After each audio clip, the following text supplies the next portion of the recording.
3 o'clock Sunday afternoon, the NFC Championship, the San Francisco 49ers at the Philadelphia Eagles.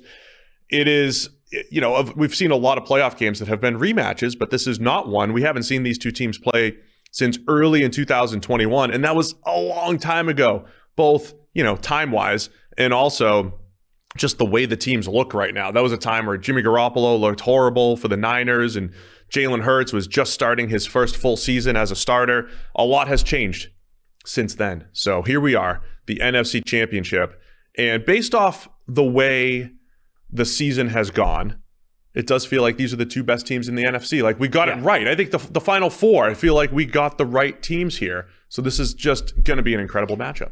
Yeah, I think they're two fantastic games. I think generally this is probably the best four teams. If there was one that missed out that maybe could have made it, I think Buffalo is the obvious one, but you can't really argue with what happened between the Bills and the Bengals last week. So Cincinnati, I think, is absolutely here on merit, and the way they're playing, it's probably the right way for that to go. Maybe Buffalo is the better team over the course of the entire season, but they tailed off. The Bengals came on strong, and I think they're the better one right now. And then the NFC side, Philadelphia has been that team all season long. The 49ers, again, came on strong as the season wore on. And if you look at, just since Brock Purdy came into the lineup, their passing game has gone to a different level. Now, we've talked a lot about what is that attributed to, but it doesn't really matter for the sake of this. Their passing game right now is cooking, which absolutely catapults them onto the same kind of level as Philadelphia. There's a lot of similarities between both teams, too. The first of which, I want to start on the defensive side of the ball. The number 1 and number 2 coverage grades in the NFL. Niners are number 1. The Eagles are number 2. I've talked a lot about the Eagles on this podcast over the years. If you're a longtime listener, you've heard a lot of something along the lines of this analysis. The Eagles have done a great job in the trenches since, I don't know, forever. When was the last time the Eagles were really bad on either line? It was like blips in 2019 here and there, right? But they've had one of the best pass rush units in the NFL since about 2015, right? They roll 7 or 8 deep. They rush the passer well. They've had turnover there. They add in free agents like Hassan Reddick, who just, tear it up. The pass rush has always been good in Philadelphia.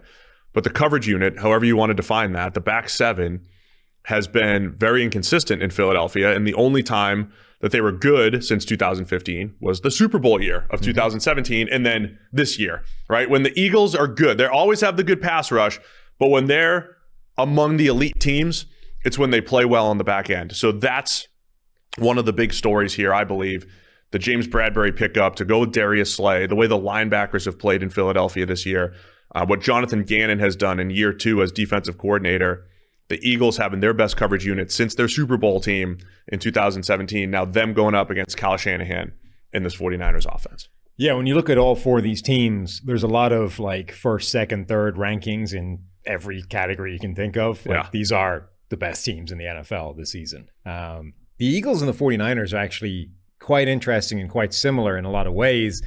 And, they're both extremely good almost across the board. But the one sort of area of, not weakness, but a question mark for both of them is they both got pretty weak schedules that they've played. You can look at the teams that they've had to get through to get this far, and generally over the season, it hasn't been particularly strong. So each one of them is running into the sternest test that they've had.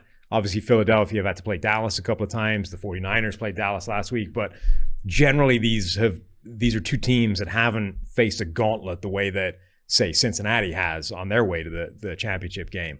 So Philadelphia running up against a defense like San Francisco is the toughest test they've had. And San Francisco's passing game that's been murdering everybody with Brock Purdy under center is facing its toughest test against Philadelphia. It's a good point, man. Are they battle tested enough? I mean, one of them's going to win. It's not going to matter.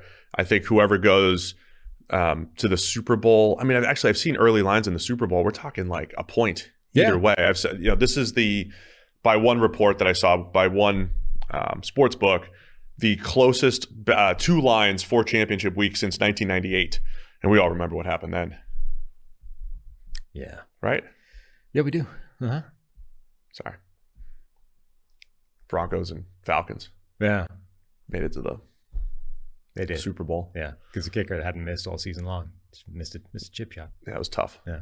Your Vikings, your 15-1 Vikings that year was. And the most explosive offense in NFL history at the time decided to not bother taking a shot. Dirty Bird. Yeah. Jamal Anderson. Let's just get to the locker room. Back in '98. So it's going to be a good weekend, I believe. So let's talk Niners on their side of the ball. I mentioned, I thought the difference in the game with the Cowboys is the Niners playmakers, having 4 legitimate guys. I don't know if Brandon Ayuk's one of the best wide receivers in the NFL or anything like that, but he's one of the better route runners. Maybe he's underrated, but he's really good. Debo's really good. McCaffrey, top 3 running back, and George Kittle, top 2 tight end. Having all of those guys and the ability for Purdy to find the matchup.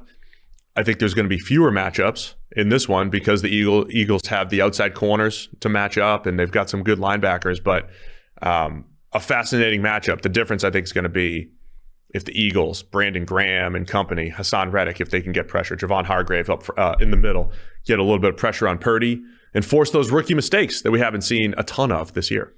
Yeah, I mean, it's kind of interesting because the Dallas defense is probably the toughest test that the 49ers have had outside of this Philadelphia game.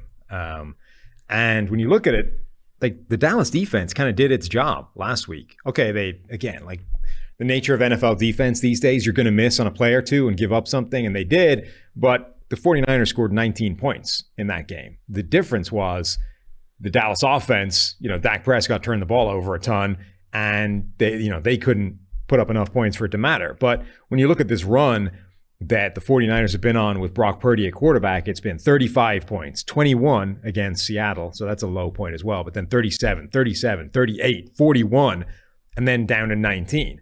Like that performance last week was about as good a job as anybody has done on this offense, which again supports this idea of they haven't been tested that much, and the toughest test they had, they didn't score 20 points.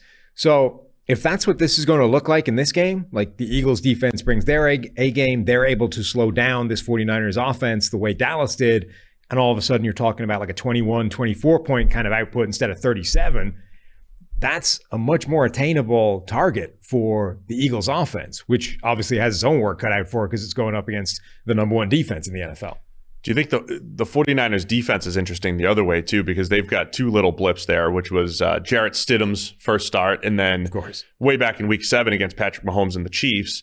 The caveat there is the Niners were just a little bit more banged up in that week 7 matchup. We didn't get to see the full strength 49ers against the Chiefs, but they haven't played too many really good offenses either, so that does make the analysis a little bit more difficult, right? Like when we discuss on the Bengals side, it's going to be like big game Joe and big game Zach Taylor, and we've seen multiple years of stepping up with everything on the line. The Eagles have very much taken care of business this year, as have the 49ers, but there haven't been a lot of difficult challenges there. So, all right, how much are the Niners going to be able to run here against the Eagles front? Eagles like to play a little bit lighter up front. Will the Niners have some success up front, be able to open things up for Purdy in this passing game? I think they have to have all of that going, right? The trickeration, moving McCaffrey, moving Debo Samuel, creating little mismatches, get the screen game going, and stay out of 3rd and long as much as possible. Yeah, I mean, I think generally how the Eagles match up with those matchup weapon players that the 49ers have on offense is going to be interesting because Philadelphia, obviously their corners have been extremely strong this year. Their linebackers have been good as well, but their linebackers are not necessarily the most athletic guys in the world. They're not necessarily guys that you want matched up one-on-one with Christian McCaffrey or George Kittle or whatever.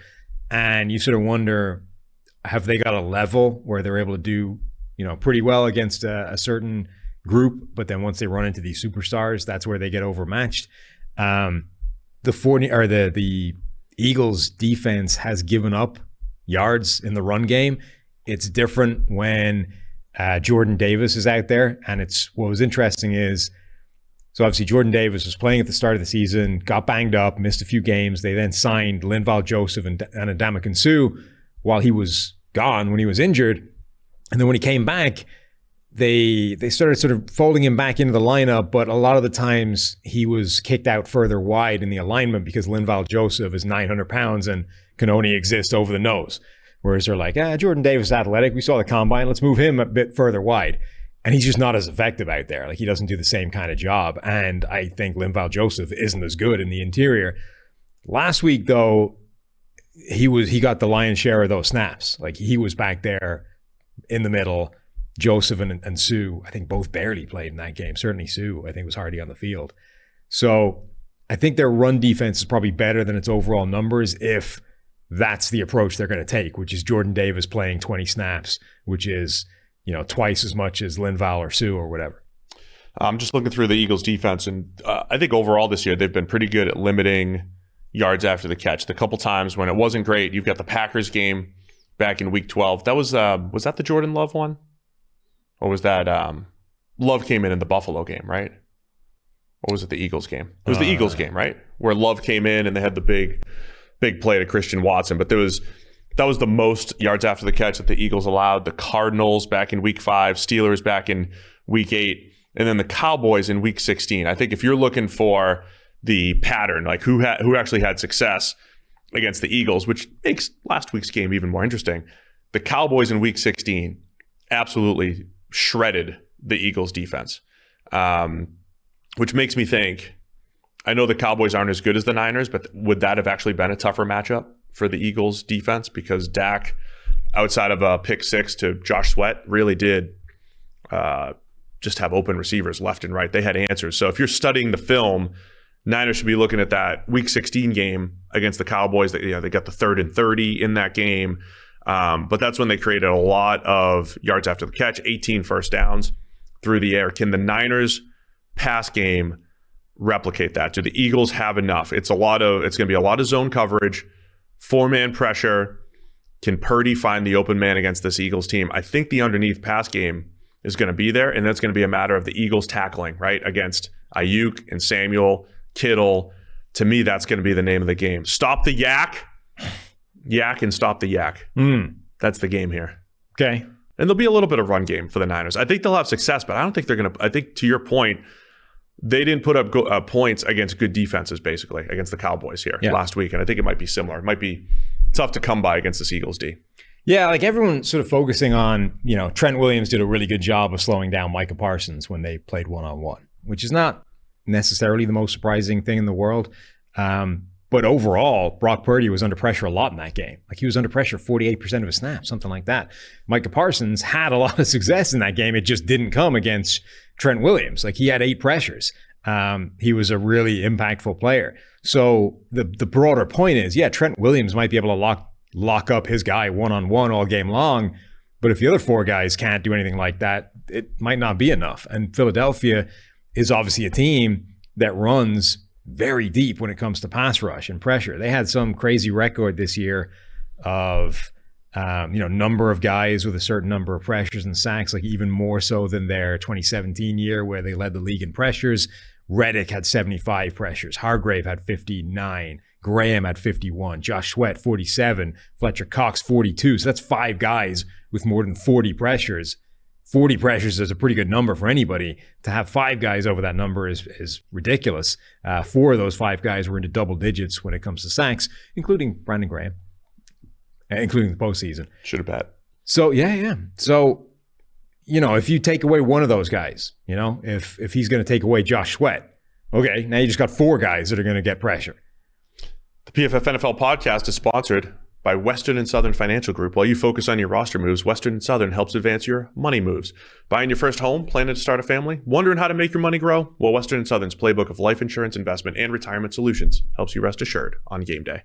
Team up to understand needs and address goals with a game plan built just for you. Get started at westernsouthern.com/PFF. We're coming to you live from Western and Southern studio here. If there's a weakness on the offensive line for the 49ers, I think it's a good, solid offensive line, Sam. They're probably better in the run game, right? They also get put into a really good position in the run game with Shanahan and the angles. And we talked about the McCaffrey 68-yarder back in the wild card round where it's like they're just out-gapping the defense. But we have average to slightly above pass blocking grades for the 49ers up front outside of Trent Williams. Yeah. Rookie Spencer Burford's been good, for a mid-round rookie as far as the run game goes, but a 62 pass blocking grade. Him taking on, if he's got Hargrave matched up against him or, stunts and twists that you have to deal with the edge defenders. But then also a 46 pass blocking grade on true pass sets when you take out play action, you take out some of that stuff. So that's what I'm saying. Like if you get into must-pass situations, if you're the Niners, then you start to get into trouble. Well, also, I feel like so we talk all the time about the wondrous work that Kyle Shanahan can do for a quarterback, and put guys like Nick Mullins on graphics with Andrew Luck and Patrick Mahomes, or make Brock Purdy look like Joe Montana. Like, he's able to do incredible things with quarterbacks, but the other element that gets swept under the rug a lot is he also does that to offensive line. And when you look at all the offensive lines that have been part of these Shanahan offenses, they all have career years as well when he's the offensive coordinator or the head coach, the offense is being run. So look, Trent Williams is obviously a superstar. He was great before he got anywhere near San Francisco. Okay, he's been better in San Francisco, but point being, he's fine. The other four guys, they grade fine. They're okay. They, across the board, whether it's pass blocking or run blocking, it's not a bad unit, but I feel like they're all benefiting from this Shanahan offense to a reasonably large degree. And, that obviously doesn't matter because this is the offense. But if you run up against a team like Philadelphia or Dallas from a week ago, if they're good enough, I think they can sort of offset the advantage of the Shanahan offense. Like, it's a cheat code in terms of it sort of mashes the easy button for offensive linemen. Like, they just don't have as many difficult assignments as offensive lines in other offenses. But it doesn't it doesn't completely invalidate the fact that the dude opposite you is Micah Parsons or Javon Hargrave or Hassan Reddick, or like guys that you're just not capable of blocking. So if the Eagles have as big of an advantage man for man as it looks like they might have outside of Trent Williams, I feel like it could be a similar story to last week, which is, they're not going to get completely overwhelmed, but they're probably going to give up some stuff. And the other thing that I've highlighted before, while the Eagles have a ton of sacks and all those pass rush grades are legit, when you go back and when you see the reasons why quarterbacks are sacked, we always talk about how it's actually more of a quarterback-driven stat, right? And a lot of that is because the quarterback controls when he gets rid of the ball. And there's a lot of games, the Titans game comes to mind. They got to Tannehill like 6 times, whatever, in that game. And you go back and it's like the first read was taken away every single time. The Eagles do a great job of meshing their coverage unit and their pass rush. They take away those first reads. And it's the difference really between Philadelphia and Dallas this year in terms of pressure rate versus sack rate. So the Eagles and the Cowboys both have almost identical pressure rates. They pressure the quarterback 40% of the time, essentially, right? But the Eagles' sack rate is so much higher than Dallas's because they have the back-end coverage to make the quarterback hold it longer, to make it be a bigger problem when you actually get pressure. So as a defense, despite essentially the same pressure rate, they have they have 24 additional sacks. Is it 24? 26 additional sacks. Because they have coverage. Like, okay, Dallas has Trayvon Diggs and he can create some turnovers and stuff, but the rest of that secondary is nowhere near as strong as Philadelphia's. So the fact that the Eagles can bring coverage married to that pressure is huge in terms of their ability to generate sacks, not just pressure. So if they're able to pressure Brock Purdy 48%, like the Cowboys were last week, I think they're going to end up with more joy than Dallas did. So that's the story I'm looking for. Can the Eagles take away that first read, allow the pressure to get home? Can the Niners run against some lighter fronts? The one last thing on this side of the ball, will Kyle Shanahan be more aggressive here? It was Richard Sherman tweeted out the other day about how much he loves Kyle Shanahan. Like, you got to respect him. NFC Championship 3 out of the last 4 years. He's great. And I tried to, I'm in agreement, right? I think a lot of times we get caught up in the Twitter discourse about, well, Kyle's too conservative. He's this, he's that. It's the easiest thing that we see in front of our face. Maybe he's leaving some win percentage points on win probability points on the table during a game. But I would take Kyle Shanahan as my head coach, right? Like, I would, sure. I think everything that he brings to the table offensively, elevating the quarterback, elevating the system, I think it outweighs fourth down decisions. However, when we start to get into these type of games, now you're the Niners, now you're the underdog against the Eagles. Presumably you're going to be the underdog against the Bengals or the Niners, at least, or the Chiefs. This is where you probably want to lean to the aggressive side a little bit more. You got to go for it and not trust you can't trust your defense as much as the opposing offenses get better, and that's where we are at this point. So I'm keeping an eye on Shanahan. I love him. I would want him as my coach. He's one of my top 3 options as my head coach, but he can also be better when it comes to the in-game management. Yeah, I mean, Shanahan is a phenomenal head coach. I think he's a phenomenal offensive mind. He does a great job across the board. I do think that he has been left somewhat scarred by previous failures in some of the most key moments. And I think his instinct now is to be more conservative than maybe it was before. And I actually, his greatest sort of failure is obviously that 28-3 Atlanta Falcons collapse in the Super Bowl to the Patriots. And he gets given a ton of crap for being too aggressive there. I'm still very much on the fence about whether he even was. Like, they make any one of those plays. Like, you hear all the time, just keep doing what you're doing, right? You're up a huge amount.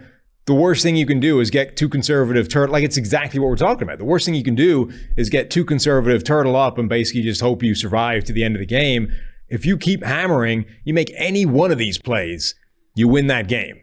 And the problem is that they didn't. I mean, they didn't make any of them. Everything went against them, including some absurd sequence of plays. And ultimately, this world of, well, the results dictate the narrative. You come out and you're like, well, he was too aggressive, way too aggressive. Why didn't you just run the ball constantly? Like, that's how you get out of that result. You run the ball. So I feel like he's been scarred by that and will now always default to being a little bit too conservative in those high pressure situations, which, okay, that's fine. It potentially limits the massive swings, but maybe you do leave a game-winning play on the table because you didn't want to call it because it was too aggressive. All right, on the other side, the Eagles offense against the Niners defense.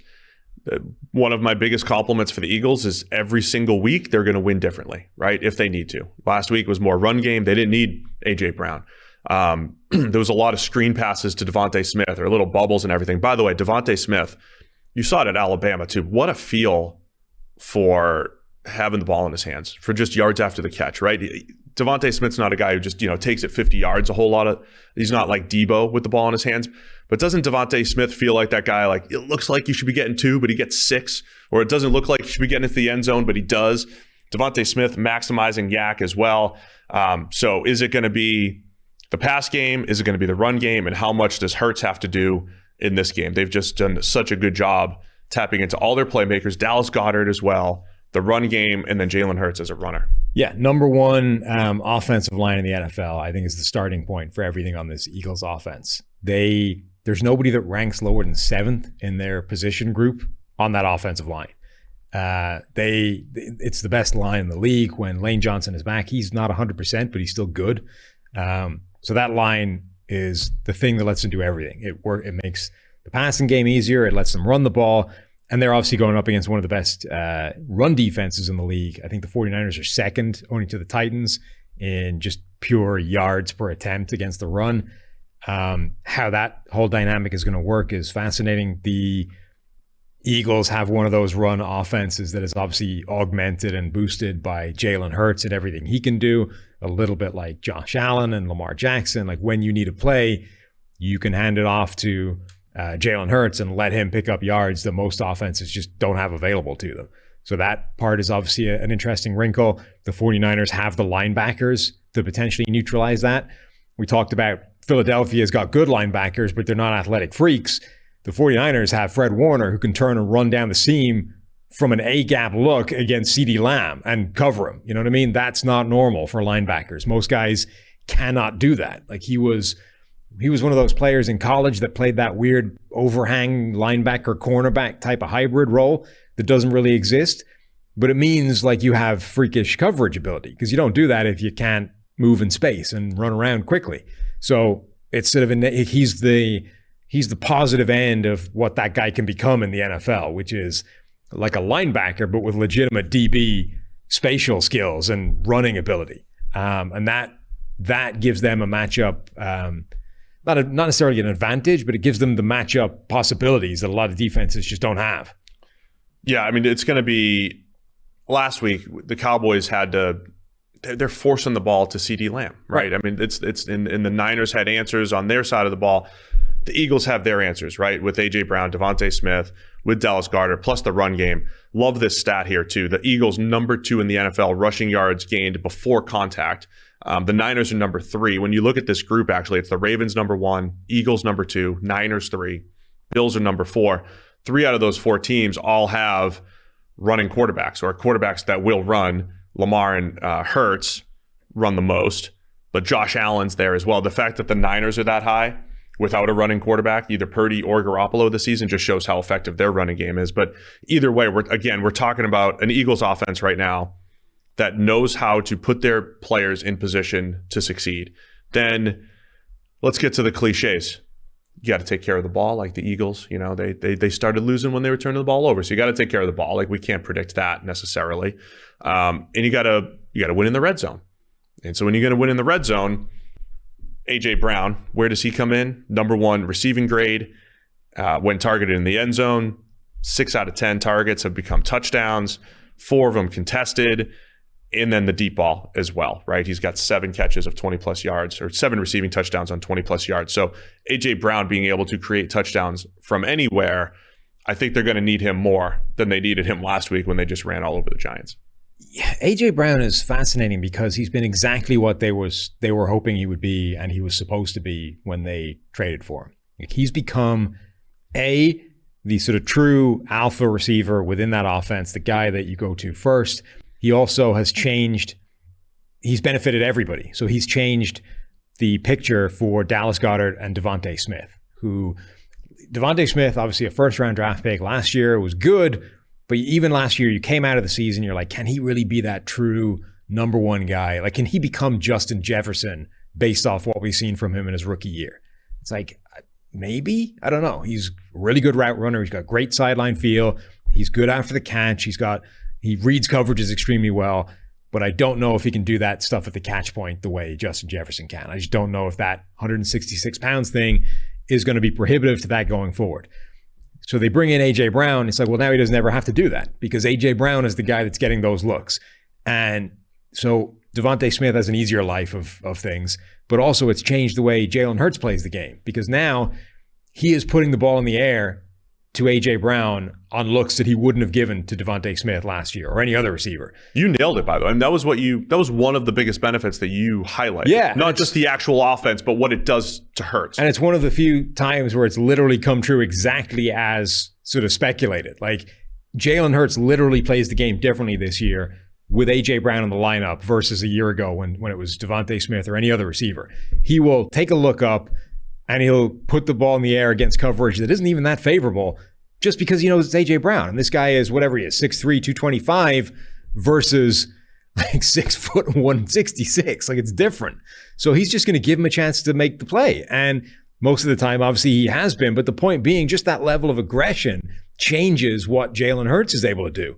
And it also, he then has a better task of it outside of the A.J. Brown targets because of Devontae Smith and Dallas Goedert's life being easier. Like, A.J. Brown upgrades everything in this offense across the board.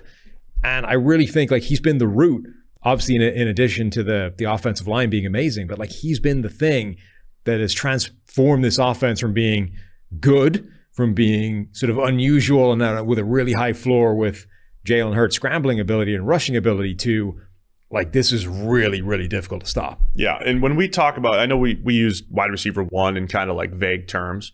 I want to better define it. Maybe I'll come up with a better definition. But I think I'm talking about those guys who are force multipliers for their offense, right? We've seen what Tyreek Hill's done in Miami, what A.J. Brown has done in Philadelphia. I think there'll be a fun discussion about T. Higginsworth, right, on the open market. Is he a wide receiver 1 by definition, as in like one of the top 20 to 30 receivers in the league? Absolutely. But is T. Higgins a force multiplier like Jamar Chase has been for the Bengals? I don't think so. I don't know that he is. A.J. Brown's the force multiplier, right? Even in games where he is not, we were like last week, 3 catches for 16 yards.